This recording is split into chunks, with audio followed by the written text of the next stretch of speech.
ಸೇಟ್ ತುಂಬಾನೇ ಕೆಟ್ಟವನು. ಯಾವಾಗ್ಲೂ ಪಾಪ ಮಕ್ಕಳಿಗೆ ಕಡಿಮೆ ದುಡ್ಡೇ ಕೊಡ್ತಾ ಇದ್ದ. ಸ್ವಲ್ಪತ್ತಾದ್ಮೇಲೆ ಅವರಿಬ್ರು ಸೇಟ್ ಮನೆಗೆ ಹೋಗಿ ಸೀಮಾ ಹೀಗಂತಾಳೆ, ಸೇಟ್ಜಿ ಸ್ವಲ್ಪ ದುಡ್ಡು ಬೇಕು, ಊಟ ಮಾಡ್ಬೇಕು.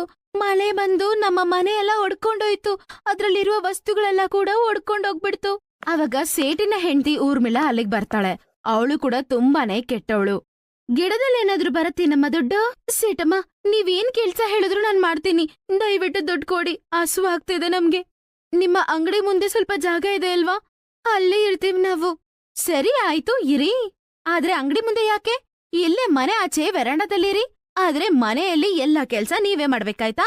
ಇರೋದಕ್ಕೆ ಜಾಗ ಕೊಟ್ಟು 2 ಹೊತ್ತು ಊಟ ಕೂಡ ಕೊಡ್ತೀನಿ, ಅರ್ಥ ಆಯ್ತಾ?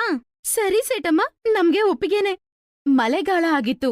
ಅವರಿಬ್ರು ಪಾಪ ವೆರಾಂಡಾದಲ್ಲೇ ಒಂದು ಬೆಡ್ಶೀಟ್ ಹಾಕೊಂಡು ಪಾಪ ಇಬ್ರು ಮಲ್ಕೋತಾರೆ. ಮಾರನೇ ದಿನ ಬೆಳಗ್ಗೆ ಎಲ್ಲಾ ಕೆಲ್ಸ ಮಾಡಿ ಎಲ್ಲಾ ಸ್ಕ್ರಾಪ್ ಏನಾದ್ರೂ ಸಿಗುತ್ತೇನೋ ಹುಡ್ಕೊಂಬರಕ್ ಹೋಗ್ತಾರೆ.